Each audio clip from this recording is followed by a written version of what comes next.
You are sprinting across the East African savanna in the kind of heat that makes rocks shimmer, chasing an antelope that can outrun a car without breaking a sweat.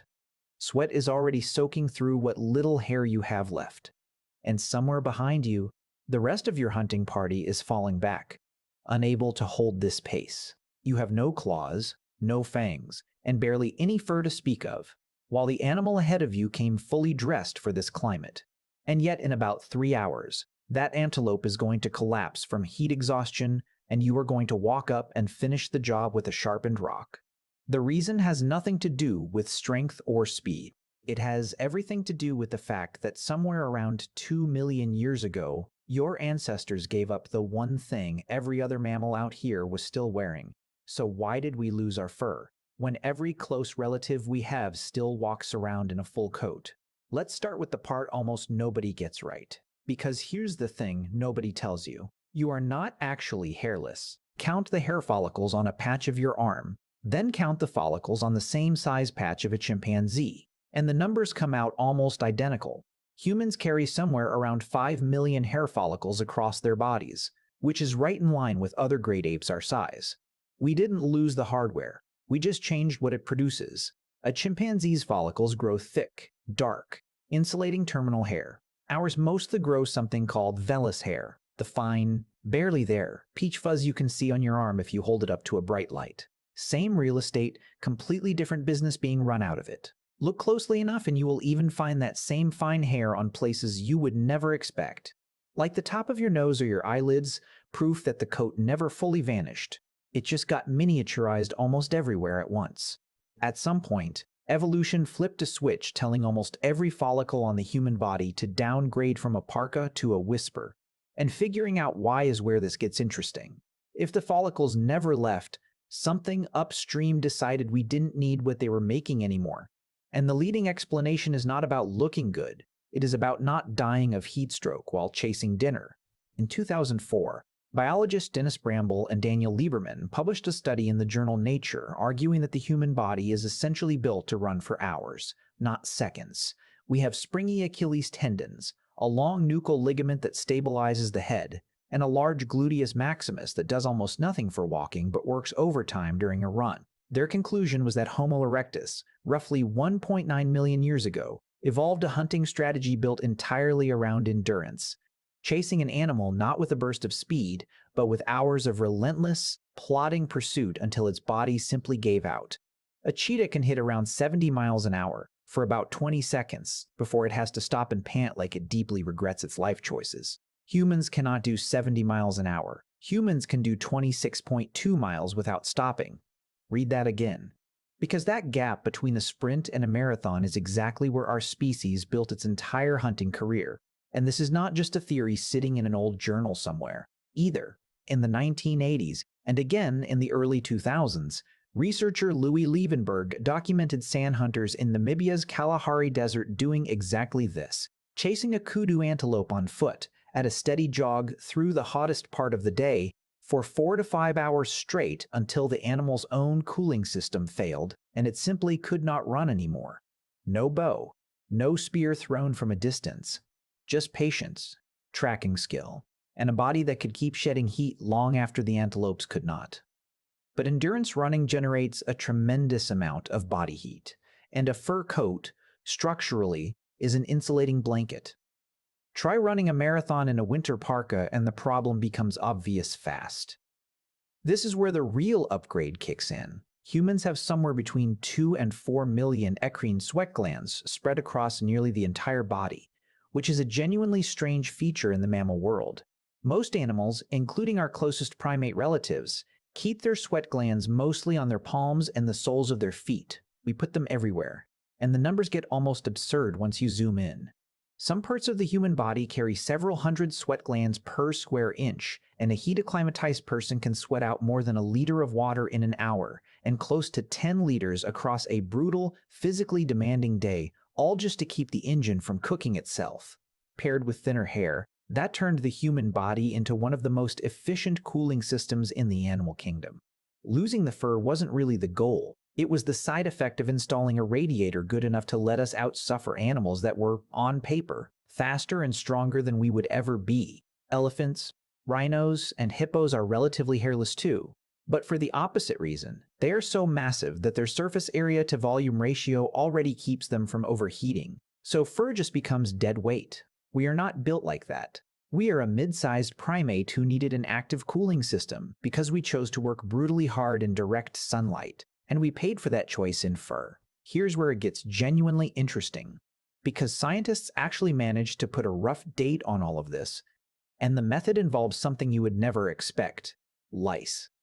In 2003, biologist Mark Stoneking, along with Ralph Kittler and Manfred Kaiser, compared the DNA of human head lice and human body lice. Body lice are a strange little parasite because they don't live on your skin. They live in your clothing, laying eggs in the seams of fabric. That means body lice could not have existed as their own distinct population until humans started wearing clothes on a regular basis. By measuring the genetic divergence between head lice and body lice, the team estimated that clothing entered the human toolkit somewhere around 170,000 years ago. Which raises an obvious question. If clothing only shows up 170,000 years ago, and the fur was already gone by then, what exactly were our ancestors doing in the meantime? That gap is enormous, because it means our ancestors were walking around with no fur and no clothing for well over 1,000,000 years before anyone stitched together the first garment. Let that sink in. A separate study, published in 2004 by Alan Rogers, David Iltis and Stephen Wooding looked at a gene called MC1R, which controls pigment production in skin and hair. By analyzing how much genetic variation had accumulated around that gene, they estimated that dark, UV-protected skin, meaning hairless, exposed skin, had already evolved by roughly 1.2 million years ago. So lay the timeline out straight. Fur disappears somewhere between 1.2 and 2 million years ago. Fur disappears somewhere between 1.2 and 2 million years ago, and clothing doesn't show up until about 170,000 years ago. Our ancestors spent something like 1,000,000 years as the only bare-skinned primate on the African plains with absolutely nothing to cover up with, and evolution simply expected them to manage. Managing it meant solving a brand new problem that fur had been quietly handling for millions of years: sunburn.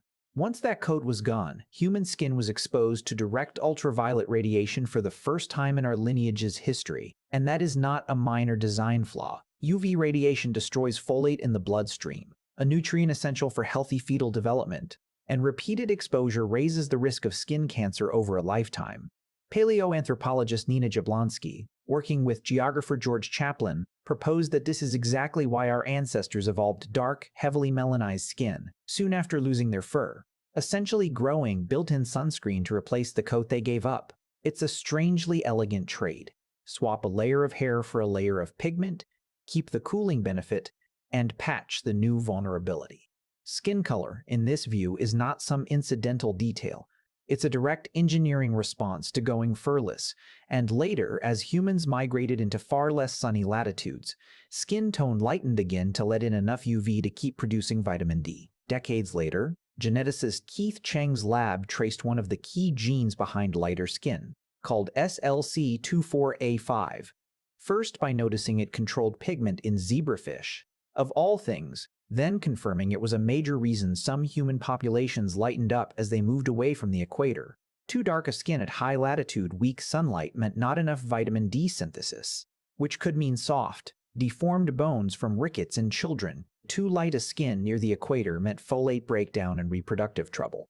Skin color across the planet is, essentially, a slow-motion negotiation between two invisible threats, still being fought out on the surface of your body. Losing the fur didn't just cost us warmth. It rewrote human skin color across the entire planet. Here's a comparison that puts the whole situation in perspective. Neanderthals, they lived through brutal European ice ages, deep snow and sub-zero winters for hundreds of thousands of years. And yet the fossil and genetic evidence suggests they were just as sparsely furred as we are, not wrapped in some woolly mammoth-style coat of their own. Instead, archaeological sites show they controlled fire routinely and very likely wore simple draped hides for warmth. Modern humans took that same toolkit further. Eyed needles found at Ice Age sites across Eurasia, some more than 40,000 years old, show our ancestors were sewing-fitted, tailored clothing, not just draping loose skins over their shoulders. Fur never came back. We just kept building better replacements for it. Here's the twist almost nobody mentions in the textbook version of this story. Parasites. Fur is excellent insulation, but it is also prime real estate for ticks, fleas, and lice, all of which thrive in the warm, hidden environment a thick coat provides. Researchers Mark Pagel and Walter Bodmer proposed in the early 2000s that thinning out body hair may have helped our ancestors shed some of that parasite load, especially as they began living in larger, denser social groups where infestations could spread fast. Under this idea, bare skin wasn't just easier to cool, it was easier to inspect and keep clean, and it may have even become attractive, since visibly parasite-free skin could have signaled good health to a potential mate. A single thick pelt can host thousands of individual parasites at once, and in the close living conditions of early human groups, that kind of infestation could spread through an entire band within days. It's an odd thought experiment.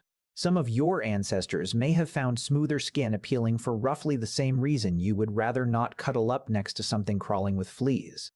No discussion of human hairlessness is complete without the theory you have probably heard on some late-night documentary. The aquatic ape hypothesis, popularized by writer Elaine Morgan starting in the 1970s. It suggests humans went through a semi-aquatic phase, wading and swimming enough that fur became a hydrodynamic disadvantage, the way it is for dolphins or whales. It is a fun story, and it would tidily explain a few odd human traits like our subcutaneous fat. But here's the thing nobody tells you about it. The overwhelming majority of paleoanthropologists reject it, mainly because the fossil record from that supposed period shows no consistent evidence of a semi-aquatic lifestyle. And traits like our fat distribution have simpler, more direct explanations rooted in thermoregulation and childbirth. Actual semi-aquatic mammals like otters and beavers keep dense, oily fur specifically because it traps insulating air against the skin in water, which is close to the opposite of what supposedly happened to us. It is the platypus of evolutionary theories, memorable, endlessly unsupported by the people who actually dig up the bones.